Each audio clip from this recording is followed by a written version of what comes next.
মানে 1 টকা যদি খুজিবলগীয়া মই 1 টকাৰ বেছি নোখোজো মানে 1 টকাই খোজো আৰু এইটো লয়েলটি মই দেখাই পিনি আজি সফলতা লাভ কৰিছোঁ। অসম চৰকাৰে ঘোষণা কৰা ফলাফলত অন্য এজন যুৱক জিলিকি উঠিছে আৰু তেওঁৰ নাম হ'ল মনোৰাম মিলি। আমাৰ লগতে তেওঁ আছে লখিমপুৰৰ এখন নৈপুৰীয়া গাঁৱৰ যুৱক, এয়া মনোৰাম মিলি। তেওঁ যিহেতু SI চাকৰি লাভ কৰিছে, আমি তেওঁৰ ওচৰলৈ পোনে পোনে আহিছোঁ। আমি আপোনাক শুভেচ্ছা জনাইছোঁ। ধন্যবাদ। নিউজ লাইভক প্ৰথমতে ধন্যবাদ দিব বিচাৰিছোঁ আৰু এই আমাৰ SI এক্সামটোৰ কাৰণে যি আমাৰ বৰ্তমানৰ অসম চৰকাৰে বা বৰ্তমানৰ যি আমাৰ মুখ্যমন্ত্ৰী সন্মানীয় মুখ্যমন্ত্ৰী ছাৰ হিমন্ত বিশ্ব শৰ্মাক মই ধন্যবাদ দিব বিচাৰিছোঁ আৰু কৃতজ্ঞতা জ্ঞাপন কৰিছোঁ। বিশেষকৈ কাৰণ বৰ্তমান মানে কি আমাৰ উঠি অহা ল'ৰাখিনিৰ কাৰণে বা কষ্ট কৰি ল'ৰাখিনিৰ কাৰণে এটা বিশ্বাসৰ এজন মানুহ আমাৰ মুখ্যমন্ত্ৰী ছাৰ, তেখেতক মানে আমি এতিয়া বিশ্বাসত ল'ব পাৰোঁ মানে। কাৰণ মোৰ ক্ষেত্ৰত চাব গ'লে মই ইমানখিনি ইণ্টাৰভিউ দি আছোঁ, কাৰণ মই প্ৰত্যেকবাৰে ফেইলাৰ দেখি আহিছোঁ মানে এই 2-3 বছৰ মই ফেইলাৰেই দেখি আহিছোঁ আৰু মই বিশ্বাস কৰিছিলোঁ যে মোৰ কষ্টৰ সাৰ্থক হ'ব আৰু এইখন চৰকাৰৰ দিনতে আৰু মামাৰ দিনতে মই চাকৰি এটা ল'ব পাৰিম আৰু সকলো মানুহৰে এটা মুখত এটাই কথা যে বিজেপিৰ দিনতে চাকৰি এটা ল'ব লাগিব আৰু মানুহখিনিও এই কোৱা মতেই কিন্তু মোৰ যি এটা মোৰ কষ্টৰ ফল মই আজিৰ দিনটো পাইছোঁ SI আনম ব্ৰাঞ্চত। গতিকে মই বিশেষকৈ এই চৰকাৰক ধন্যবাদ জ্ঞাপন কৰিছোঁ আৰু আপোনালোককো মই। ঠিক আছে, কিমান কষ্ট কৰিছিলে আপুনি? কেনেকুৱা ধৰণৰ কষ্ট কৰিছে? ঘৰৰ অৱস্থা কেনেকুৱা আছিলে? কেনেকুৱা কষ্ট কৰিছে? হয়, মোৰ কষ্ট যথেষ্ট। মোৰ জাৰ্ণিটো অলপ মানে দীঘলীয়া আছিল। বিশেষকৈ মোৰ কষ্ট বুলি ক'লে মই গ্ৰেজুৱেট অৱস্থাৰ পৰাই এটা ড্ৰিম আছিল কি মই SI হ'ম এদিন, আৰু তাৰ কাৰণে মই যথেষ্ট কষ্ট কৰিবলগীয়া হৈছিল। বিশেষকৈ মানে মই আৰ্টছ বেকগ্ৰাউণ্ডৰ আছিলোঁ। মই আৰ্টছ বেকগ্ৰাউণ্ডৰ কাৰণে মই মেথ ৰিজনিঙত মানে যথেষ্ট উইক আছিলোঁ।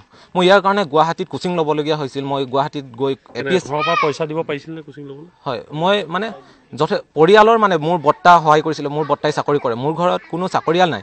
মোৰ দাদাহঁতে দিন হাজিৰা কৰে, হয়তো কিবা কিবি সৰু সুৰা বিজনেছ কৰে, তেনেকৈ মেনেজ কৰে। আৰু মোৰ মা দেউতা যথেষ্ট বয়সীয়াল মানে কাম কৰিব নোৱাৰে বা মই আনকি পেঞ্চিল এটা মানে লোকৰ পৰা পইচা লৈ আপুনি গুৱাহাটীলৈ গৈছিলে অংক শিকিবলৈ? মই লোকৰ পৰা মানে এনেকৈ পৰিয়ালৰ মানুহখিনিৰ পৰা তুলিবলগীয়া হৈছিল, কাৰণ চাকৰিয়াল মানুহ আছিলে বৰ্তাহঁতৰ পৰিয়ালত, তেখেতে সহায় কৰিছিল, তেওঁলোকৰ পৰা সহায় লৈছিল লৈ আৰু তাতে মই কোচিং কৰি তাতে মই মেথছ ক্লিয়াৰ হোৱা নাছিল। মই ঘৰত আহি পিনি চেল্ফ ষ্টাডি কৰি 2 বছৰ আকৌ ইনভেষ্ট কৰিবলগীয়া হৈছিল যে মেথছ ৰিজনিঙত নহ'লে আজিৰ দিনত মানে মেথছ ৰিজনিং নহ'লে চাকৰি নহয়।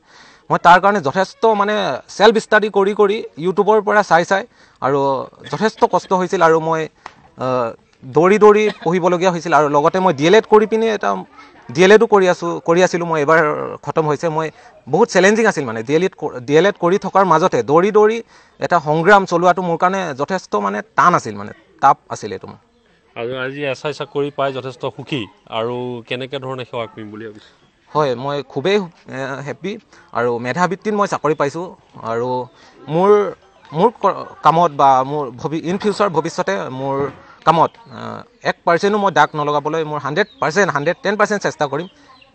সেইটোৱে আৰু তো ঠিকে আছে। এইটো ঘৰ তেওঁলোকৰ মই দেখুৱাইছোঁ। এইখন ঘৰৰ পৰাই তেওঁলোক গৈছিলে, ককায়েকো আছে। কি ক'ব যে যথেষ্ট আপোনাৰ কষ্ট কৰিছে? তেওঁ কৈছে দিন হাজিৰাও কৰিবলগীয়া হৈছিলে। ভাইটিৰ ক্ষেত্ৰত ক'বলৈ গ'লে মোৰ ভাষা নাই। ভাইটিয়ে যেনেকৈ কষ্ট কৰিছে আৰু অসম চৰকাৰ আৰু গৃহ বিভাগলৈ ধন্যবাদ জনাইছোঁ।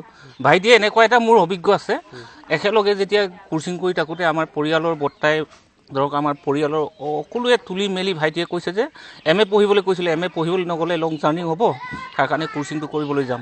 এইটো ক্ষেত্ৰত যথেষ্ট ভাইটিয়ে কষ্ট কৰিছে, ত্যাগ কৰিছে। আৰু মোৰ পৰিতাপৰ বিষয়, ভাইটিয়ে ইমানেই যে ত্যাগ কৰিছে যে একেলগে ৰুমত আছিলে কি কয় আপোনাৰ গুৱাহাটীত, লগৰজনে আপোনাৰ বাহিৰত গুচি গ'লগৈ আৰু তেতিয়া মালিকজনক ধন্যবাদ জনাইছোঁ।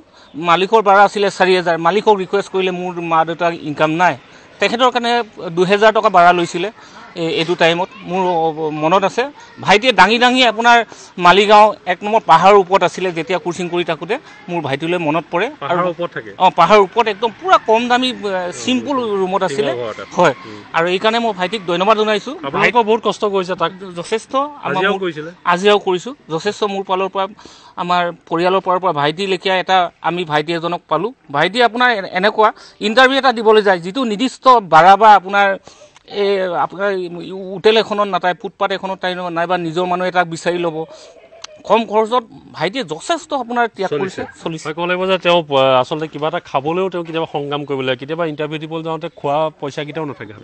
হয়, তেনেকুৱা কিবা হয় বাৰু। আৰু মই আনকি এনেকুৱা হয় মই দাদাৰ পৰা বা যেতিয়া পইচা খোজোঁ মানে 1 টকা যদি খুজিবলগীয়া মই 1 টকাৰ বেছি নোখোজোঁ, মানে 1 টকাই খোজোঁ। আৰু এইটো লয়েলটি মই দেখাই পিনি আজি সফলতা লাভ কৰিছোঁ। হয় ক'বলৈ এয়া এনেধৰণে তেওঁ সফলতা লাভ কৰিছে। কান্দি উঠিছে তেওঁ এই কাৰণে যে বহুত কষ্ট কৰিছে, তেওঁ জীৱনত এটকাৰ কাৰণে তেওঁ সংগ্ৰাম কৰিছে আৰু কি ধৰণে গুৱাহাটী পাহাৰৰ ওপৰত থাকি তেওঁ সংগ্ৰাম কৰিছে তেওঁ জীয়াই থাকিবৰ কাৰণে, বিশেষকৈ সফলতা লাভ কৰিবৰ কাৰণে। অৱশেষত সফল হৈছে।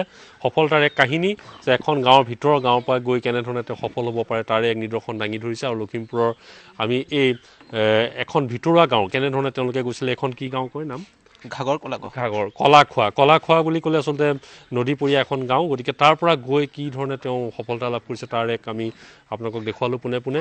গতিকে চৰকাৰে যি এক প্ৰকাৰে ক'ব লাগিব যি স্বচ্ছ নিকা নিযুক্তি দিছে তাৰ কাৰণে আচলতে এওঁলোকৰ দৰে যুৱকে আজি এনেধৰণে চাকৰি পাবলৈ সক্ষম হৈছে।